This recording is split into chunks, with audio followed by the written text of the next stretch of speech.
Mauricio Iván Vargas Mendoza. Doctor, voy a permitirme leer un poco de su amplio bagaje también formativo, doctor. El doctor es doctor en Derecho por el Doctorado Interinstitucional en Derecho de la Universidad Michoacana de San Nicolás de Hidalgo y cuenta con una estancia postdoctoral en el programa Doctorado Interinstitucional en Derechos Humanos de la Comisión Nacional de Derechos Humanos mediante la Universidad de Guanajuato. Es maestro en Derecho Civil por la Universidad de La Salle Bajío, maestro en Derechos Humanos por la Universidad Autónoma de San Luis Potosí. Actualmente cuenta con estudios de maestría en neuropedagogía por el Centro Europeo de Posgrados y la Universidad de Alicante. Ha escrito libros, capítulos de libros, artículos y reseñas relacionadas con los derechos humanos desde la teoría americana y la metafísica madura, entre los que destacan Sentido del Derecho en América, Teoría Iberoamericana y Javier Zubiri, un giro hermenéutico hacia la metafísica madura. Ha participado como ponente en distintos foros a nivel nacional e internacional, programas de radio y ha sido profesor invitado en varias universidades a nivel nacional. Actualmente es director de la Facultad de Ciencias de la Ingeniería Administrativas y Sociales, Unidad Tecate, Campus Tijuana de la Universidad Autónoma de Baja California, profesor investigador de tiempo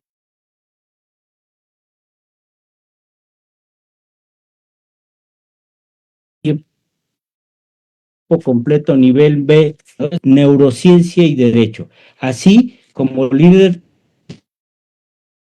del cuerpo académico, políticas públicas y respectividad. Adelante, doctor, tiene el uso de la voz, escuchamos atención. Sí, muchas gracias. Pues sí, agradezco, por supuesto, a la FES Acatlán y al sistema de universidad abierta y a distancia, en especial, por supuesto, a Derecho, y a la maestra Nora del Consuelo Goris, directora de esta unidad, ¿no? Por supuesto, también la invitación que me hace la doctora Aida San Vicente y pues a todos los organizadores que siempre en estos eventos luego... pues muchos no salen, pero siempre seguramente hay detrás de cámaras y todo, siempre hay mucha gente involucrada, ¿no? Precisamente en estos eventos tan importantes, tan grandes, el tema que hoy nos convoca el día de hoy, ¿no? Y bueno, mi charla más o menos creo que sí podría compartir, ¿verdad? Aquí, sí, aprovechando, o sea, la distancia y todo. Sí, doctor. Me gustaría aquí compartir el tema más o menos que yo esta ocasión, digamos, quisiera exponer aquí, con mucho agradecimiento el poder tocar estos temas, pues tiene que ver con el cuidado de la niñez y los derechos humanos y esta relación entre estas tres cosas. Las teorías del cuidado que existen, cómo surgieron, cómo se fueron desarrollando, por supuesto la niñez de la que bien se ha hablado en esta mesa y en mesas anteriores. No tuve oportunidad de ver todas las mesas, pero por ahí alcancé a ver la de Bruno y me ayuda mucho precisamente a evitar las estadísticas sobre la niñez, ¿no? Lo que ellos viven. Por supuesto los que me antecedieron, la doctora Marcela y la maestra Brenda, y así me puedo yo enfocar a temas, digamos, pues por lo que he desarrollado, que incluso me gustan más, ¿no? Y pues agradezco todos esos comentarios y el poderme encontrar con estas mesas anteriores que me permiten hacer esto.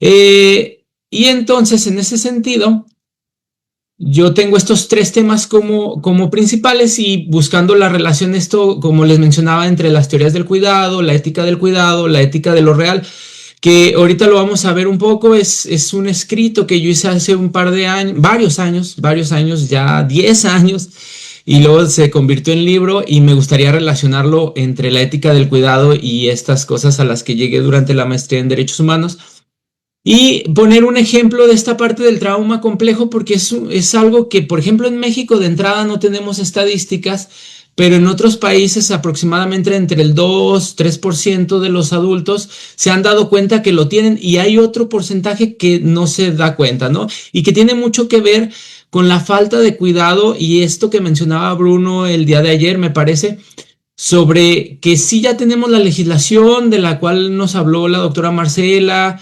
bien como me antecedió la maestra Brenda, pues todavía tenemos, y Bruno lo mencionaba ayer, todavía tenemos esa deuda grande con nuestra niñez.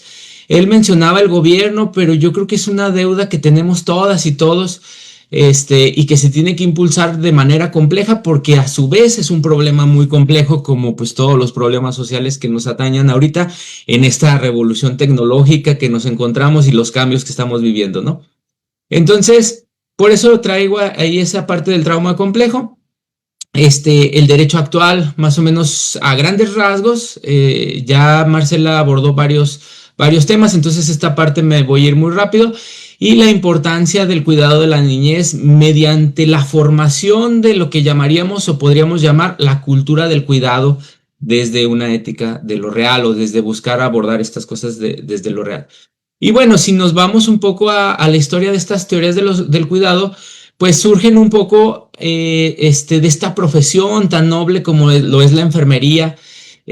Nuestras enfermeras que están ahí con los pacientes en los momentos más difíciles, que los atienden y que se empezaron a desarrollar una serie de teorías del cuidado. La primera que tenemos aquí de Jane Watson, es una de las primeras que salen, ¿no? Cuando buscamos teorías del cuidado y donde le agrega esta parte del amor, la esperanza, la sensibilidad, el apoyo emocional a la que algunos del sector salud, digamos, en específico ella desde el área de la enfermería, nos habla de lo importante que es esto, cuando se le muestra a estos pacientes esta cercanía, estos sentimientos, este apoyo emocional, este entorno seguro, desde el cual no nada más dar el cuidado, digamos, en la parte mecánica, sino también esta parte tan importante para la recuperación o en su caso para ese, digamos, de alguna forma transitar hacia la muerte.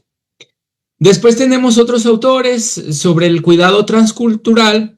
Lo tienen ahí en pantalla y tiene que ver con comprender y respetar las distintas culturas y creencias desde la cosmovisión de donde estoy realizando el cuidado.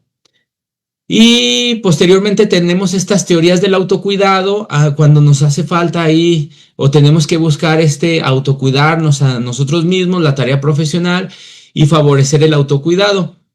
También por ahí tenemos a Calista Roy con el modelo de adaptación de la necesidad y en línea con la anterior de autocuidado, pero de la posibilidad, más que necesidad, la posibilidad del ser humano, digamos, de adaptarse a los cambios de salud, pero cómo desde este cuidado que tenemos hacia las personas que están transitando en estos problemas de salud, necesitamos o aparece esta presencia de apoyar a esa persona a comprender un poco la situación de salud que está viviendo.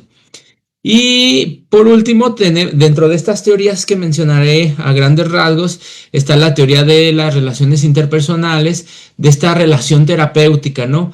Enfrentada, por supuesto, con lo que ya se ha hablado en otros foros, precisamente sobre la violencia obstetra, ¿no? Esa forma de pronto fría de algunos operadores de salud, y cómo esta relación terapeuta que surge entre el cuidador y quien es cuidado es importante y ayuda mucho en todo este desarrollo. Y bueno, todas estas teorías se fueron conformando hasta la aparición de la ética del cuidado y se establece cómo existe una base ética humana que aquí gran parte de la ética en la actualidad todavía sigue teniendo como fundamento filosófico a Kant y estos universales categóricos de los cuales, según Kant, si encontramos esa parte que puede explicar muchas cosas, estaríamos frente a este universal y por lo tanto estaríamos en una construcción ética a partir de los valores y cómo estos valores son este componente ético que va a desarrollar. Entonces, gran parte, la ética del cuidado no está ajena a esto, a este fundamento filosófico, y por lo tanto, digamos, tenemos esta ética del cuidado desarrollando valores específicos para todo este desarrollo, para todo este sistema, ¿no? Y dentro de estos valores se va a destacar cuidar y preocuparse por los demás. Y por último, ya haciendo un enlace, pues va a aparecer la bioética y los derechos humanos, la influencia se va a transitar de la parte de la salud al trabajo social y por supuesto ya en el derecho a la justicia restaurativa, y en esta justicia restaurativa es donde ya aparece lo que hablaron un poco quien me antecedió sobre esta parte del derecho, digamos, del cuidado ya como una conformación, y lo hablaban en mesas anteriores, una conformación, digamos, del derecho ya desarrollado, ¿no? Todo este aparato jurídico que tenemos, y ya ahora sí relacionándolo con nuestro tema en protección a la niñez. Y bueno, aquí algunos de los valores que más o menos mencionamos: la veracidad, la competencia, la confianza, la paciencia que tenemos que tener los que cuidamos a una persona, la afabilidad, el consuelo, la alegría y el cuidado entre sí. La generosidad, la amabilidad, la amistad y la veracidad, ¿no? Y cada uno de estos valores muy desarrollados. Por ejemplo, la generosidad implica dar de sí mismo a los demás. En el caso de la amabilidad, tenemos aquí en pantalla, implica tratar a los demás con bondad, benevolencia. La amistad, que aquí viene como desde Aristóteles estaba como filia, ese amigo al que después esta palabra se transformó de alguna manera en amor por el apego que existía. Y entonces, como esta amistad genuina forma relaciones basadas en la virtud y por supuesto la veracidad para crear esta confianza entre las dos personas que están involucradas. Y aquí ya sí voy a hablar un poco de este escrito que les comentaba, que ya viéndolo en retrospectiva, pues también tiene como 4 valores, ¿no? O sea, no escapa de ese Kant, pero la diferencia probablemente sea que está inspirado en Javier Zubiri, y Javier Zubiri hace un rompimiento con la filosofía que se venía desarrollando en Europa, en el sentido de que para dejar de ser abstracto, él retoma la metafísica y lo que se conoce en filosofía como la filosofía primera. Y en ese sentido, trata de rescatar lo real, digamos, del ser humano, y lo ponemos aquí en conceptos para poderlo, digamos, conocer, ¿no?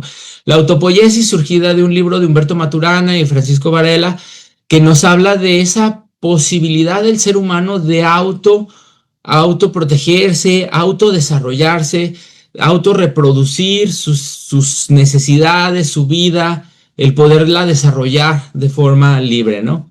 Y cómo esta autopoiesis le ayuda a poder enfrentar, pues en este caso, los problemas. La autopoiesis, más que nada, ellos lo proponen desde las células, y cómo esas células, digamos, de alguna forma siguen viviendo porque está ahí en esa parte y se siguen desarrollando. Entonces, si nosotros somos ese conjunto de células, pues también de alguna forma tendremos esa posibilidad de autopoiesis, de poder reproducir nuestra propia vida.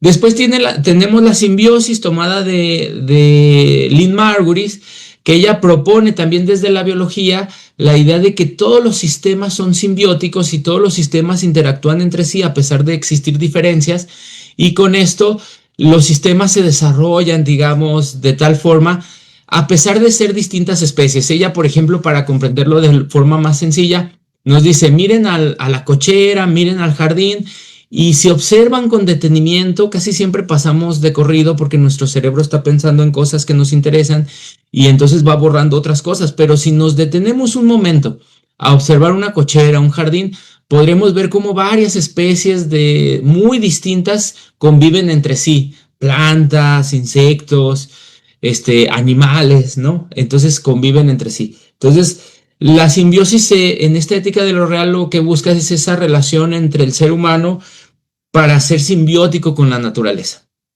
Posteriormente viene el sistema de necesidades, y aquí sí es muy importante diferenciar las necesidades humanas con los satisfactores, porque el sistema de necesidades que se expone aquí en esta ética de lo real lo que busca es que los satisfactores sean armónicos con la naturaleza. Y entonces, en ese sentido, es muy importante que yo identifique que, por ejemplo, la necesidad es el transporte, es una necesidad humana, poder moverse, movilizarse. Pero hay que buscar qué satisfactores son armónicos con la naturaleza por una simple razón. Porque siempre hablábamos que nos vamos a acabar el planeta y todo, y en realidad quienes nos vamos a acabar somos nosotros, el planeta va a continuar. Entonces le quedan aproximadamente, los cálculos y las investigaciones, 4.500 millones de años. Seguramente se va a reponer, pero los que nos vamos seguramente somos nosotros. Esperemos, no lo acabemos, ¿no? y acabemos con un planeta tan vivo como el en el que nos encontramos.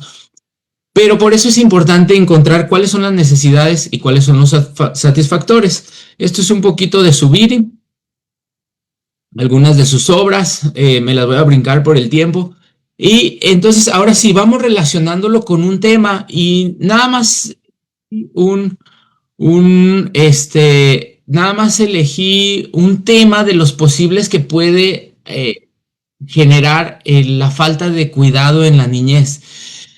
Pero elegí este precisamente porque es un tema que es poco conocido por quien los padece. En México no hay estadísticas de quiénes están, sin embargo hay estadísticas que ya se han mencionado en otras mesas, yo nada más retomaré algunas muy específicas sobre la violencia que vive en la niñez y que ya también en esta mesa estuvieron presentes, ¿no? Y entonces vamos a hablar rápidamente del trauma severo en la niñez y sus causas más frecuentes. Las causas más frecuentes de este trauma, que también es conocido como trauma complejo, ocurre antes de los 7 años y es cuando un niño está expuesto constantemente a abuso físico, abuso sexual, violencia extrema, negligencia grave o abandono afectivo. Este trauma genera un trastorno disociativo. Antes se le llamaba de la personalidad, ahora creo que se le ha cambiado el nombre a trastorno disociativo de la identidad, y existe de alguna manera simple y complejo. En el que nos vamos a enfocar es un poco en el complejo, y nos habla que la mente se desconecta en una parte de sí misma como un mecanismo de defensa ante situaciones de estrés intenso y emocionalmente abrumadoras. ¿Qué es lo que ocurre en este trauma? Ocurre una pérdida de memoria repentina, y por eso es que de pronto puedes crecer a la vida adulta y no darte cuenta que lo tienes, porque existe como un corte en el cerebro donde pierdes esa memoria. Y entonces aparecen varias personas que dicen, ¿sabes qué? Yo no me acuerdo antes de los 7 años, o antes de los 8, o no me acuerdo de los 5 a los 8, ¿no? Y esto se debe a que el cerebro bloquea de alguna manera esos recuerdos precisamente para poder seguir viviendo, pero hace un corte, y eso es lo que crea esta amnesia disociativa y otras cosas. Después tenemos otros trastornos como la despersonalización. Aquí lo tenemos en pantalla. La persona se siente separada de sí misma, siente como si no fuera ella, ve su cuerpo desde afuera, ¿no? Tenemos esta parte. El mundo se siente falso, como un sueño. La persona sabe que algo está mal, pero no sabe qué. Y entonces estamos en la vida adulta así como sintiendo algo está mal, algo está ocurriendo aquí. Y todo tiene su origen, como vemos aquí, antes de los 7 años, o digamos durante la niñez. Algunos estudios dicen o hablan que es hasta los 12, ¿no? En los que puede pasar esto. Es esta falta de cuidado que hemos tenido con la niñez, que se ha hablado en otras mesas. Esta es, digamos, uno de los trastornos, lo que tienen en pantalla, de identidad disociativa más complejos, porque sí genera varias personas. Hay como 3 niveles. El primer nivel, digamos, todos tenemos como cambios de estas personalidades, pero muy leves. Tenemos lo que algunos autores en sociología llamaban los múltiples personalidades, que tenemos digamos, en nuestra vida, ¿no? Soy diferente frente a mis papás, soy diferente de forma profesional, soy diferente en mi trabajo, soy diferente con mi pareja. Eso, digamos, es estándar. Todos tenemos esta habilidad. Cuando tenemos el trastorno, hay cortes y hay 2 posibilidades. Una, que yo tenga una personalidad, pero tenga varios sentimientos, o sea, varios comportamientos, digamos, pero logro identificar que son uno mismo. Ese, digamos, sería un nivel 2. Y el más grave sí es donde hay varias personalidades, y entonces pasa esto que viene aquí, ¿no? Cambios bruscos de voz, postura, comportamiento, lagunas de memoria importantes, o sea, no me acuerdo qué dije, no me acuerdo qué hice. Las personalidades pueden tener o sentir que tienen edades distintas, géneros distintos, habilidades distintas, maneras de hablar diferente, preferencias propias, y todo esto suele aparecer en personas que tuvieron esta falta de cuidado antes de los 7 años. Por eso su importancia, ¿no? Esto ya hablamos. Estos tipos de trauma puede ser simple o complejo. Nada más mencionarles que el simple es cuando cuando es un evento y ocurrió y entonces ya. El complejo, como su nombre lo dice, es el más complicado porque vivieron varias cosas a lo largo de estos años. ¿Qué pasa neurológicamente? Aquí tenemos algunas palabras desde la neurología. Hay una amígdala, el hipocampo tiene alteración de la memoria, la corteza prefrontal es débil de control ejecutivo, el sistema nervioso autónomo cambia, la red por efecto de desconexión del yo. Y esto crea un sistema psicológico basado en defensa, fragmentación, supervivencia, que tiene una gran afectación, sobre todo en la vida adulta. Vámonos rápidamente a las estadísticas. En las estadísticas, como les mencionaba, en México no hay estadísticas directas de este trauma, sin embargo, hay estadísticas sobre la violencia que viven los niños. 60 a 70% de los niños han experimentado algún tipo de violencia.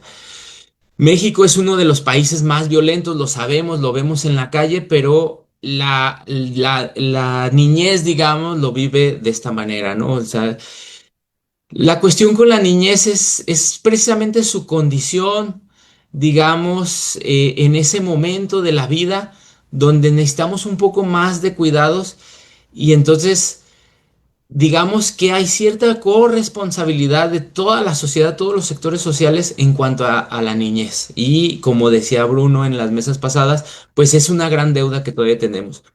Se estima que una de cada 4 niñas y uno de cada 6 niños sufre abuso sexual durante su niñez.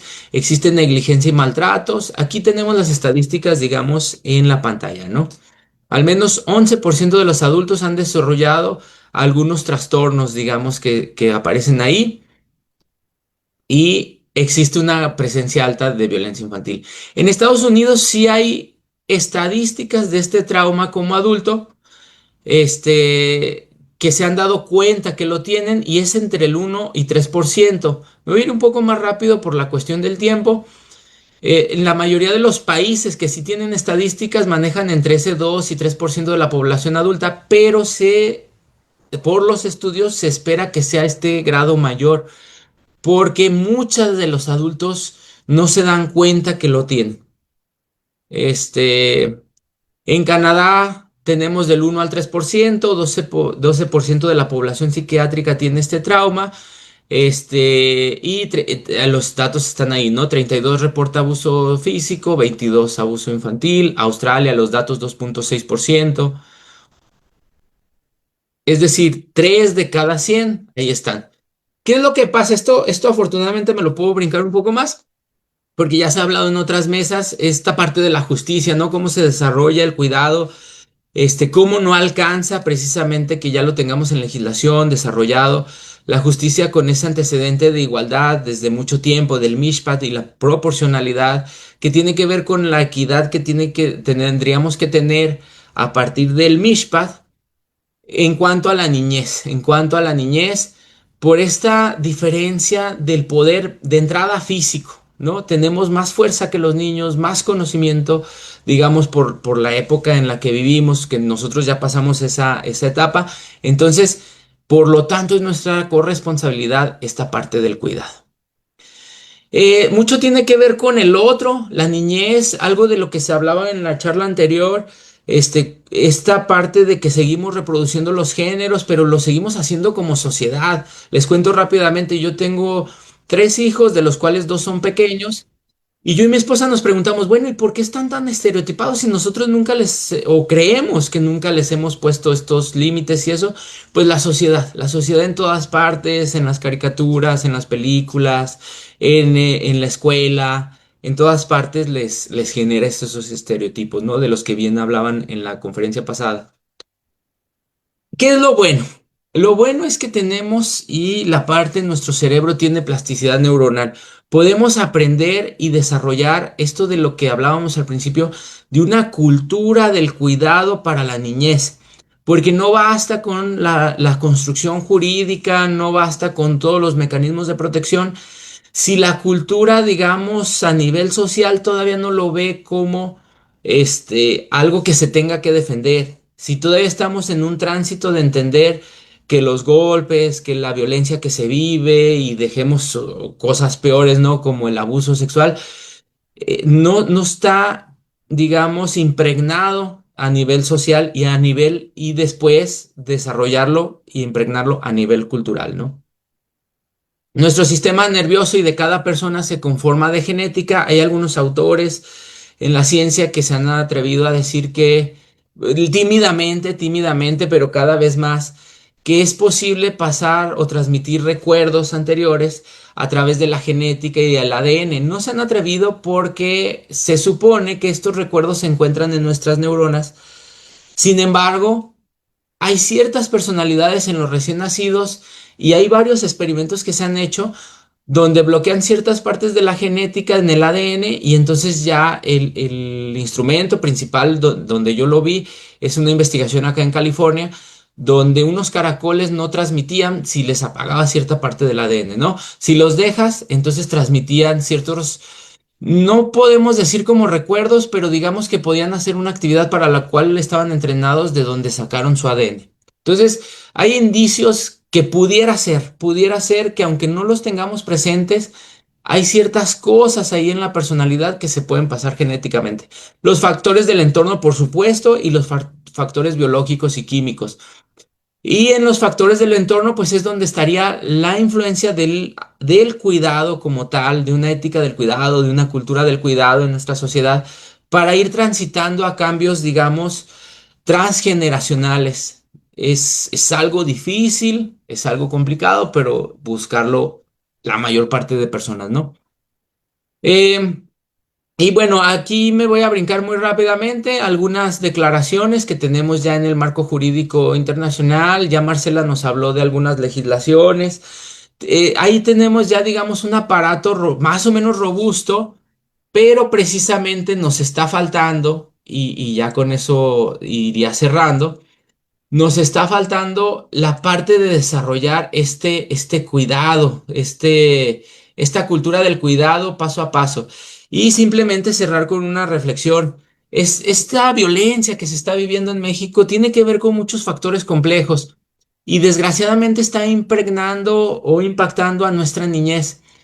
Estos trastornos que se dan durante la niñez, esta conformación de maduración del cerebro, de nuestro sistema nervioso tan necesaria, y que tendríamos nosotros una corresponsabilidad como sociedad de usar estas teorías del cuidado, de desarrollarlas, de desarrollar una cultura del cuidado para satisfacer las necesidades de esa etapa y buscar los satisfactores propicios, armónicos con la naturaleza para que nuestras niñas y niños crezcan de la mejor forma.